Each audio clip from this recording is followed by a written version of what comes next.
খবর শুনছেন দুর্গাপুর সংবাদ চ্যানেল থেকে। আজ 19 তারিখ সোমবার। জানাবো আজকের বাছাই করা গুরুত্বপূর্ণ 12টি তাজা খবর। শুরুতেই হেডলাইন।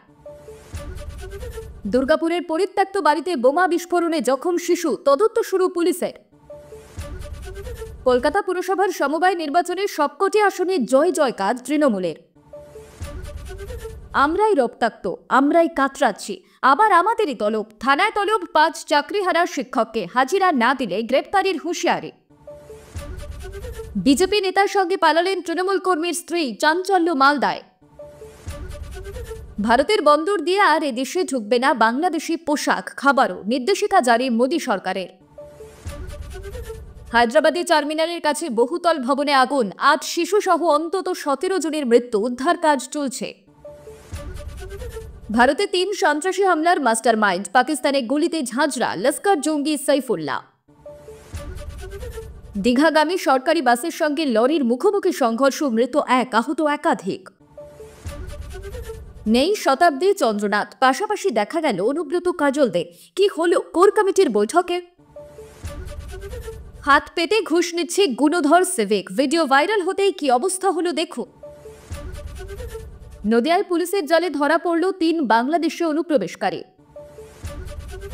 এছাড়াও রয়েছে আরো বেশ কিছু গুরুত্বপূর্ণ খবর। পুরো বিস্তারিত জানতে ভিডিওটি শেষ পর্যন্ত শুনুন। রবিবার সকালে বিস্ফোরণে কেঁপে উঠল দুর্গাপুরের আরতি গ্রামের একাংশ। একটি পরিত্যক্ত বাড়িতে বোমা বিস্ফোরণের খবর পাওয়া গিয়েছে। বিস্ফোরণের তীব্রতা এতটাই বেশি ছিল যে বাড়ির একাংশ ভেঙে গিয়েছে। ঘটনায় আহত হয়েছে একটি শিশু।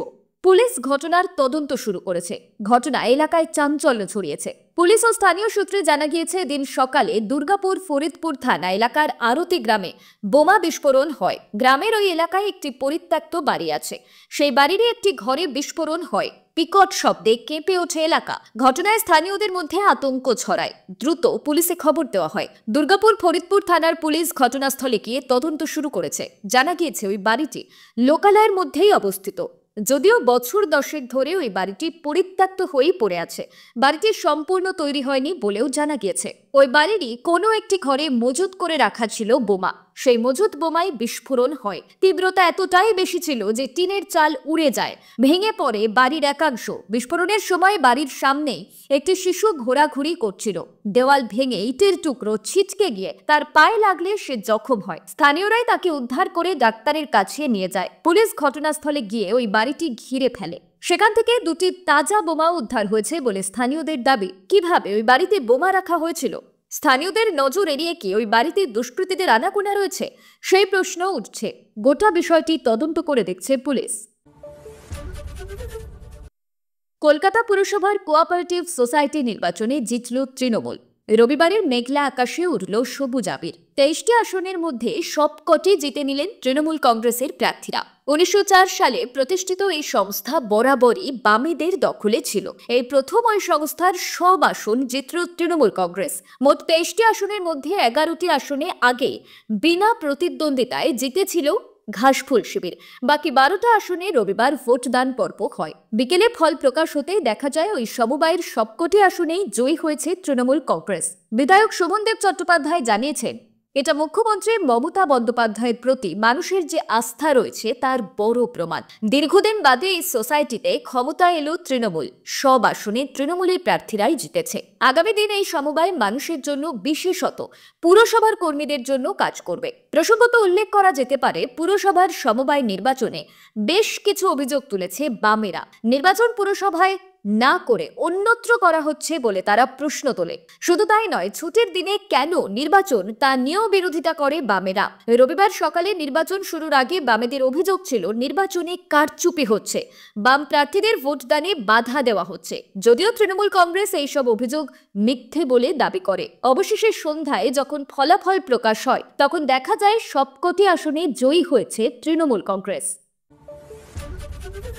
মার খাওয়ার পরেও বিকাশ ভবনে মাটি কামড়ে হকের দাবিতে পড়ে রয়েছেন চাকরিহারারা। যারা মার খেলেন তাদেরকে এবার থানায় তলব করল পুলিশ। চাকরিহারা 5 শিক্ষককে বিধাননগর উত্তর থানায় তলব করা হয়েছে তাদের। সোম ও মঙ্গলবার তাদের হাজিরা দিতে বলা হয়েছে। হাজিরা না দিলে গ্রেপ্তারের হুঁশিয়ারিও দেওয়া হয়েছে। চাকরিহারাদের আবার প্রশ্ন, মার খেলো যারা তাদেরই আবার থানায় তলব। চাকরিহারা চিন্ময় মণ্ডলের বক্তব্য, যেটা বলা হচ্ছে সরকারি সম্পত্তি নষ্ট, সরকারি কর্মীদের হুমকি দেওয়ার জন্য তলব করা হয়েছে, 19-20 তারিখে ডেকে পাঠানো হয়েছে। যদি কেউ হাজিরা না দেন তাহলে 35-6 ধারায় মামলা রুজু করা হবে। আমরা জানতে চাইছি, এইভাবে যে এফআইআর দায়ের করা হচ্ছে, নতুন নতুন ধারায় মামলা করা হচ্ছে, আলাদা আলাদা করে ডাকা হচ্ছে, এটার কারণ কি? আমাদের এই লাঠি দিয়ে মারা হলো, আমরাই রক্তাক্ত হলাম, আমরাই যন্ত্রণায় কাতরাচ্ছি, আবার আমাদের বিরুদ্ধেই এফআইআর। চাকরিটা চলে গিয়েছে আমাদের, আমরা শান্তিপূর্ণ অবস্থান করছিলাম, আমাদের হাতে কোনো লাঠি ছিল না, আমাদের হাতে কোনো অস্ত্র ছিল না, আবার আমাদেরকে কেস দিয়ে ডেকে পাঠানো হচ্ছে। এই নিয়ে মন্ত্রী শশী পাজার বক্তব্য, দিদির কথার উপর ভরসা রাখা উচিত, কোনো রাজনৈতিক উদ্দেশ্য থাকা উচিত নয়। রাজনীতির মঞ্চে প্রতিদ্বন্দ্বিতা থাকলেও ব্যক্তিগত জীবনে এক অনন্য নাটকীয় মোড়। একদিকে তৃণমূল কর্মী, অন্যদিকে বিজেপি নেতা, আর এই দুই দলের মাঝে গড়ে ওঠা প্রেম সম্পর্ক এখন দুইটি পরিবারের শান্তি ও সম্মানকে তছনছ করে দিয়েছে। ঘটনাটি মালদা জেলার হরিশ্চন্দ্রপুর থানার কৈলাসনগর এলাকার। স্থানীয় তৃণমূল কর্মী এবং পেশায় টোটো চালক জিতেন রায়ের স্ত্রী শিউলি রায় কিছুদিন ধরে নিখোঁজ ছিলেন। স্বামী থানায় অভিযোগ দায়ের করেন নিখোঁজের, কিন্তু তদন্তের পর উঠে আসে চাঞ্চল্যকর তথ্য। শিউলি রায় পালিয়ে গিয়েছেন পিপলার বিজেপি নেতা জীবন দাসের সঙ্গে। জানা গিয়েছে, জিতেন রায়ের বাড়ির মাত্র 100 মিটার দূরেই ছিল বিজেপির দলীয় কার্যালয়। সেখানে প্রায়শই আসতেন জীবন দাস। আলাপ, বন্ধুত্ব এবং পরে প্রেম সবকিছুই গড়ে ওঠে সেখান থেকেই। অথচ এই সম্পর্কের আঁচটুকুও পাননি জিতেন। স্বামী হিসাবে তিনি স্ত্রীর প্রতি ছিলেন পুরোপুরি আস্থাশীল। ফেসবুকে পরিচয় থেকেই শুরু হয়েছিল জিতেন ও শিউলির বিবাহিত জীবন। তাদের সংসারে রয়েছে ছোট্ট 2 সন্তান। অন্যদিকে জীবন দাসও বিবাহিত এবং তারও রয়েছে এক ছোট্ট সন্তান। ফলে বিবাহ বহির্ভূত এই সম্পর্কের ফলে শিউলি ও জীবনের পিছু ফেলে যাওয়া পরিবার দুটি এখন চরম মানসিক বিপর্যয়ে ভুগছে। শিউলির মা মেয়ের এমন সিদ্ধান্তে হতবাক, বলছে, আমার মেয়ে এমন কিছু করতে পারে ভাবতেও পারিনি। এই ঘটনায় গোটা এলাকা জুড়ে শোরগোল পড়ে গিয়েছে। 2 রাজনৈতিক প্রতিপক্ষের মধ্যে গড়ে ওঠা প্রেমিক প্রেমিকার পালানোর ঘটনা শুধুমাত্র পারিবারিক নয়, সামাজিক এবং রাজনৈতিক পরিসরেও প্রশ্নের মুখে ফেলছে সম্পর্কের স্থায়িত্ব এবং নৈতিকতা নিয়ে। নরেন্দ্র মোদী সরকারের বড় সিদ্ধান্তে এবার কিছু বাংলাদেশি পণ্য আর ভারতের বাজারে প্রবেশ করতে পারবে না। শনিবার এই সিদ্ধান্তের কথা জানিয়েছে কেন্দ্রের বাণিজ্য এবং শিল্প মন্ত্রকের অধীনস্থ ডিজিএফটি। জানানো হয়েছে, ভারতীয় বন্দর দিয়ে বাংলাদেশ থেকে রেডিমেড পোশাক, বিভিন্ন ধরনের খাবার এবং প্রক্রিয়াজাত খাদ্যদ্রব্য আমদানি নিষিদ্ধ করা হচ্ছে। নিষেধাজ্ঞার আওতায় আরও পড়েছে ফল, তুলা, সুতির পোশাক, প্লাস্টিক এবং পিভিসি সামগ্রী এবং রঞ্জকের মতো পণ্য। এসব সামগ্রী অসম, মিজোরাম, মেঘালয়, ত্রিপুরা, চ্যাংরাবান্ধা এবং ফুলবাড়ি সীমান্ত দিয়ে আর ভারতে ঢুকতে পারবে না। তবে এই নিষেধাজ্ঞা শুধু ভারতের বাজারের জন্য। বাংলাদেশ থেকে পণ্য ভারত হয়ে নেপাল বা ভুটানে গেলে তার উপর কোনো নিষেধাজ্ঞা থাকছে না। মাছ, এলপিজি ও ভোজ্য তেলের মতো পণ্যের আমদানিতেও কোনো বাধা নেই। গত মাসে ভারত বাংলাদেশকে ট্রান্সশিপমেন্ট সুবিধা বন্ধ করে দেয়, যার ফলে বাংলাদেশ ভারতের শুল্ক কেন্দ্র ব্যবহার করে তৃতীয় দেশে পণ্য পাঠাতে পারছে না। ভারত সরকারের বক্তব্য ছিল, এতে ভারতীয় রপ্তানিকারকরা সমস্যায় পড়ছে। এরপরই বাংলাদেশও প্রতিক্রিয়া জানিয়ে স্থলপথে ভারতের সুতো আমদানিতে নিষেধাজ্ঞা আনে, যদিও সেটা শুধু স্থলবন্দর পর্যন্তই সীমাবদ্ধ। সম্প্রতি বাংলাদেশের ক্ষমতায় এসেছে মোহাম্মদ ইউনূস নেতৃত্বাধীন অন্তর্বর্তী সরকার। তার কিছু বক্তব্য, বিশেষ করে উত্তর পূর্ব ভারত নিয়ে মন্তব্য, নয়াদিল্লি ভালোভাবে নেয়নি, যদিও ভারত সরকার স্পষ্ট করেনি যে এই নিষেধাজ্ঞার পিছনে রাজনৈতিক কারণ আছে কিনা। হায়দ্রাবাদের চারমিনারের কাছে বহুতল ভবনে আগুন। এই অগ্নিকাণ্ডে 8 শিশু সহ অন্তত 17 জনের মৃত্যু হয়েছে বলে জানিয়েছে সংবাদ সংস্থা ANI। তবে হতাহতের সংখ্যা আরও বৃদ্ধি পেতে পারে বলেই আশঙ্কা করা হচ্ছে। চলছে উদ্ধার কাজ, আহতরা হাসপাতালে চিকিৎসাধীন। রবিবার সকাল 6টা নাগাদ পুরনো হায়দ্রাবাদ শহরে চারমিনারের কাছে গুলজার হাউস নামের বহুতল বাড়িটিতে আগুন লাগে।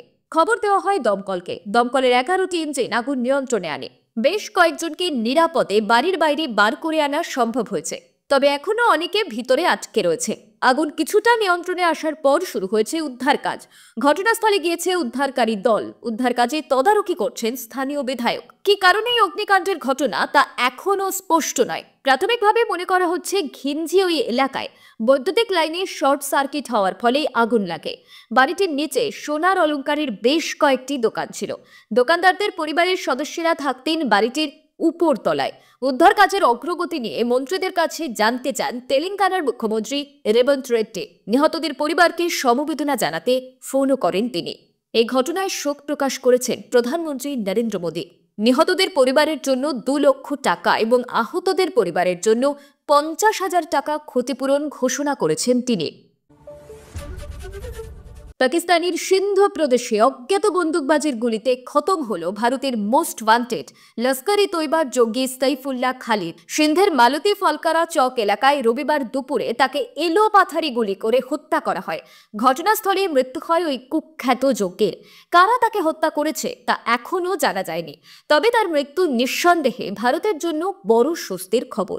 গোয়েন্দা সূত্রে জানা গিয়েছে সাইফুল্লাহ দীর্ঘদিন নেপালে লস্করের সংগঠন বিস্তারের কাজ করছিল, যেখানে সে ছদ্মনাম বিনোদ কুমার সহ একাধিক ছদ্মনামে আত্মগোপন করেছিল। ভারতের বিরুদ্ধে একাধিক জঙ্গি হামলার মাস্টারমাইন্ড ছিল সে। তার মধ্যে রয়েছে 2001 সালের রামপুরে সিআরপিএফ ক্যাম্পে হামলা, 2005 সালের বেঙ্গালুরু আইআইএসসিতে আন্তর্জাতিক সম্মেলনের সময় জঙ্গি হামলা এবং 2006 সালের নাগপুরে আরএসএস সদর দপ্তরে হামলার মতো ভয়াবহ ঘটনা। গোয়েন্দা বিভাগ সূত্রে আরও জানা গিয়েছে, নেপালের অবস্থানের খবর ফাঁস হয়ে যাওয়ার পর সাইফুল্লাহ পাকিস্তানে ফিরে আসে। লস্কর ও পাক সেনার সহায়তায় সিন্ধে আত্মগোপন করলেও শেষ রক্ষা হয়নি। অজ্ঞাত পরিচয় বন্দুকধারীর গুলিতেই তার মৃত্যু ঘটে। পাকিস্তান বরাবরই সন্ত্রাসবাদকে মদত দিয়ে এসেছে। সাইফুল্লাহর মতো জঙ্গিরা পাক ভূখণ্ডে নিরাপদ আশ্রয় পেয়েছে। পেহেলগাঁও হামলার প্রত্যাঘাতে ভারত 9টি জঙ্গি ঘাঁটি ধ্বংস করলেও পাকিস্তান তার অবস্থান বদলায়নি। সাইফুল্লাহর মৃত্যুর ঘটনায় ফের স্পষ্ট হয়ে গেল পাকিস্তান এখনও সন্ত্রাসবাদীদের আঁতুড়ঘর হিসাবেই কাজ করে চলেছে। পূর্ব মেদিনীপুরের চণ্ডীপুরে ভয়াবহ পথ দুর্ঘটনায় মৃত্যু হলো একজনের। সরকারি মতে গুরুতর আহত 10 জন, কিন্তু বেসরকারি হিসাব অনুযায়ী 30 জনের আহত হওয়ার খবর পাওয়া গিয়েছে। জানা গিয়েছে, দীঘা যাওয়ার পথে নন্দকুমার 116B জাতীয় সড়কের বৃন্দাবনপুরের কাছে মুখোমুখি সংঘর্ষ হয় একটি সরকারি যাত্রীবাহী বাস ও মাল বোঝাই লরির মধ্যে। জানা গিয়েছে, ওই সরকারি বাসের ভিতর ছিলেন প্রায় 50 জন যাত্রী। তবে সরকারি খবরে তাদের মধ্যে গুরুতর আহত হয়েছেন 10 জন, কিন্তু বেসরকারি হিসেবে আহত সংখ্যা 30 জন। ইতিমধ্যে ঘটনাস্থলে যাত্রীদের উদ্ধার কাজ শুরু করেছে পুলিশ। আহতদের চণ্ডীপুর ব্লকের স্বাস্থ্য কেন্দ্রে নিয়ে যাওয়া হয়েছে। জানা গেছে, লরি ও সরকারি বাসের চালক সহ মোট 8 জনের অবস্থা আশঙ্কাজনক। তাদের স্বাস্থ্য কেন্দ্র থেকে পূর্ব মেদিনীপুর জেলার তাম্রলিপ্ত সরকারি মেডিকেল কলেজ ও হাসপাতালে নিয়ে যাওয়া হয়েছে। রবিবার দুপুরের দিকে দীঘা যাওয়ার জাতীয় সড়কে দুর্ঘটনাটি ঘটে। প্রত্যক্ষদর্শীরা জানায়, যাত্রীবাহী সরকারি বাস এবং লরিটির মুখোমুখি সংঘর্ষ হয়েছিল। জানা যায়, উল্টো দিক থেকে আসা লরির ধাক্কাতেই বাসটি রাস্তার ধারে পড়ে যায়। এই দুর্ঘটনার জেরে বেশ কিছুক্ষণ জাতীয় সড়ক অবরুদ্ধ হয়ে পড়ে। রাস্তায় ভিড় করে একাধিক স্থানীয় বাসিন্দারা, ফলে পথে যান চলাচল ব্যাহত হয়। বর্তমানে ধীরে ধীরে খালি করা হচ্ছে এলাকা। তবে কি কারণে এত বড় দুর্ঘটনা হলো তা স্পষ্ট জানা যায়নি। স্থানীয়দের জিজ্ঞাসাবাদ শুরু করেছে পুলিশ। বীরভূম থেকে জেলা সভাপতির পদটাই তুলে দিয়েছে তৃণমূল কংগ্রেস। এখন শুধুই কোর কমিটির সদস্য অনুব্রত মণ্ডল। আর এই সিদ্ধান্তের পর কোর কমিটির বৈঠকে কি সিদ্ধান্ত হয় সেদিকেই নজর ছিল রাজনৈতিক মহলে। তোপ কাটা ছেঁড়া, কোন্দল কাটা পেরিয়ে শেষ পর্যন্ত রবিবার হয়ে গেল কোর কমিটির বৈঠক। এলেন অনুব্রত। কোর কমিটির 7 সদস্যের মধ্যে রয়েছেন অনুব্রত মণ্ডল, কাজল শেখ, চন্দ্রনাথ সিনহা, সুদীপ্ত ঘোষ, অভিজিৎ সিংহ, বিকাশ রায়চৌধুরী, আশিস বন্দ্যোপাধ্যায়। এখন সদস্য সংখ্যা বেড়ে হয়েছে 9। এবার থেকে বীরভূমের 2 সাংসদকে কোর বৈঠকে থাকার অনুমতি দেওয়া হয়েছে দলের তরফে। তবে এদিন বৈঠকে ছিলেন না শতাব্দী রায়। বৈঠক শুরু হওয়ার কিছুক্ষণ পরে বৈঠক থেকে ব্যক্তিগত কাজের কারণ দেখিয়ে বেরিয়ে যান সুদীপ্ত ঘোষ। ছিলেন না চন্দ্রনাথ সিনহাও। এদিন 11:30 থেকে বৈঠক শুরু হয়, চলে 12:20 পর্যন্ত। প্রসঙ্গত, দ্বন্দ্ব মিটিয়ে একসঙ্গে কাঁধে কাঁধ মিলিয়ে কাজ করতে হবে। বারবার এই নির্দেশ এসেছে দলের উপর মহল থেকে, কিন্তু তারপরেও প্রকাশ্যেই দলের একাংশের বিরুদ্ধে ক্ষোভ প্রকাশ করতে দেখা গিয়েছে একাধিক কাজল ঘোষের মতো নেতাদের। নির্দিষ্ট সময় অন্তর কোর কমিটির বৈঠক না হওয়া অনুব্রতর অনুপস্থিতি নিয়েও চাপানউতোর কম হয়নি। সূত্রের খবর, এদিনের বৈঠকে দলাদলি ভুলে একযোগে দলের কাজ করার কথা বলছে অনেক নেতাই। একসঙ্গে কাজ করার কথা কাজল শেখ, আশিস বন্দ্যোপাধ্যায়ের মুখেও শোনা যায়। ট্রাফিক পোস্টের ভিতরে ঢুকে বাইক চালকের সঙ্গে ঘুষ নিয়ে দর কষাকষি, শেষে হাত পেতে নিলেন কর করে নোট। আর সেই ছবি ভাইরাল হতেই অভিযুক্ত সিভিক ভলান্টিয়ারের বিরুদ্ধে পদক্ষেপ নিলেন পুলিশ সুপার। ঘুষ নেওয়ার অভিযোগে কানু রায় নামে ওই সিভিক ভলান্টিয়ারকে ইতিমধ্যেই কাজ থেকে বরখাস্ত করা হয়েছে। একই সঙ্গে কর্তব্যরত এক এএসআই কে ক্লোজ করলেন পুলিশ সুপার উমেশ খান্ডবাহালে। কানু রায় নামে ওই যুবক দীর্ঘদিন থেকেই জলপাইগুড়ি সদর ট্রাফিক পুলিশে সিভিক ভলান্টিয়ারের কাজ করছে। শুক্রবারেও তার ডিউটি পড়েছিল শহরের পোস্ট অফিস মোড়ে, চেক হচ্ছিল বাইক। ডিউটি চলাকালীন এক বাইক চালকের কাছে প্রয়োজনীয় কাগজপত্র না থাকায় তাকে আটকান। অভিযোগ, কাগজ দেখাতে না পারায় ফাইলের ঊর্ধ্বে উঠে ঘুষ চেয়ে বসেন ওই সিভিক ভলান্টিয়ার। বাইক চালকের কাছ থেকে ৩,০০০ টাকা ঘুষ নেন। ইতিমধ্যেই টাকা নেওয়ার সেই ভিডিও ঘুরছে সোশ্যাল মিডিয়ার দেওয়ালে। তাতে প্রশ্ন উঠছে পুলিশের ভূমিকা নিয়ে। অনেকেই বলছেন এই ছবি শুধু জলপাইগুড়ির নয়, রাজ্যের দিকে দিকে চোখ কান খোলা রেখে রাস্তায় নামলে এই ঘুষের ছবি দেখা যায়। এ ব্যাপারে আম আদমির বড় অংশের উদাসীনতা যেমন রয়েছে, তেমনি পুলিশের একাংশের কর্তব্যে গাফিলতির মাত্রাও দিনে দিনে বেড়ে যাচ্ছে বলে মত ওয়াকিবহল মহলের। এই আবহে ঘুষের ভিডিও ভাইরাল হতেই নড়ে চড়ে বসে পুলিশ। কড়া ব্যবস্থা নেওয়া হয় অভিযুক্ত সিভিকের বিরুদ্ধে। ভাইরাল ভিডিও পুলিশ কর্তাদের নজরে আসতেই শনিবার অভিযুক্ত সিভিক ভলান্টিয়ার কানু রায়কে কাজ থেকে বরখাস্ত করে দেয় জলপাইগুড়ি সদর traffic police. Police super Umesh Khandbahale জানিয়েছেন, অভিযুক্ত সিভিক ভলান্টিয়ারকে কাজ থেকে অব্যাহতি দেওয়া হয়েছে। অন্যদিকে ট্রাফিক পোস্টে থাকা পুলিশ অফিসারের বিরুদ্ধেও ব্যবস্থা নেওয়া হচ্ছে। নদিয়ার ধানতলা থানার পুলিশ সীমান্তবর্তী এলাকায় তল্লাশি চালিয়ে গ্রেপ্তার করল ৩ বাংলাদেশি অনুপ্রবেশকারীকে। ধৃতদের নাম রূপা বেগম, মোহাম্মদ আলম এবং মনিরা বেগম। পুলিশের প্রাথমিক তদন্তে উঠে এসেছে তারা কয়েক মাস আগে এক ভারতীয় দালালের সহায়তায় বেআইনিভাবে সীমান্ত পেরিয়ে ভারতের ভূখণ্ডে প্রবেশ করেছিল। ভারতে প্রবেশের পর এই ৩ জনই ভুয়ো পরিচয়পত্র তৈরি করে বিভিন্ন রাজ্যে কাজের সন্ধানে চলে যায়। এদের মধ্যে কেউ কেউ গৃহ পরিচারিকার কাজ করছিল, কেউ শ্রমিক হিসেবে নিযুক্ত ছিল। তবে শনিবার গভীর রাতে তারা ফের বাংলাদেশে ফিরে যাওয়ার চেষ্টা করলে ধানতলা থানার পুলিশের বিশেষ টিম অভিযান চালিয়ে তাদের গ্রেপ্তার করে। রবিবার ধৃতদের বিরুদ্ধে মামলা রুজু করে রানাঘাট বিচার বিভাগীয় আদালতে পেশ করা হয়েছে। পুলিশ সূত্রে আরও জানা গিয়েছে, ধৃতরা ভারতীয় দালালের মাধ্যমে ভারতে এসেছিল এবং এই চক্রের পেছনে থাকা মূল অভিযুক্তদের চিহ্নিত করার জন্য তদন্ত শুরু হয়েছে। অন্যদিকে সীমান্তবর্তী এলাকায় অনুপ্রবেশ রুখতে নজরদারি আরও জোরদার করেছে পুলিশ। এলাকার মানুষজনকে সচেতন থাকার আবেদন জানানো হয়েছে, যাতে সন্দেহভাজন কেউ থাকলে তা দ্রুত পুলিশকে জানানো যায়। সীমান্তবর্তী গ্রামগুলিতে গোপন অনুসন্ধান চালাচ্ছে পুলিশ ও নিরাপত্তা বাহিনী। এই ঘটনায় ফের একবার সামনে এলো অনুপ্রবেশ ও দালাল চক্রের সক্রিয়তা। পুলিশের আশঙ্কা, আরও কিছু বাংলাদেশি অনুপ্রবেশকারীরা সীমান্ত এলাকায় লুকিয়ে থাকতে পারে। তদন্তে সেই দিকেও গুরুত্ব দিয়ে এগোচ্ছে পুলিশ।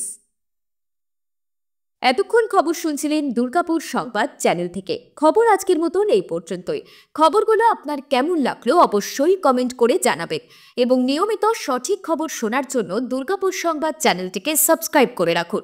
দেখা হচ্ছে পরবর্তী ভিডিওতে। ধন্যবাদ।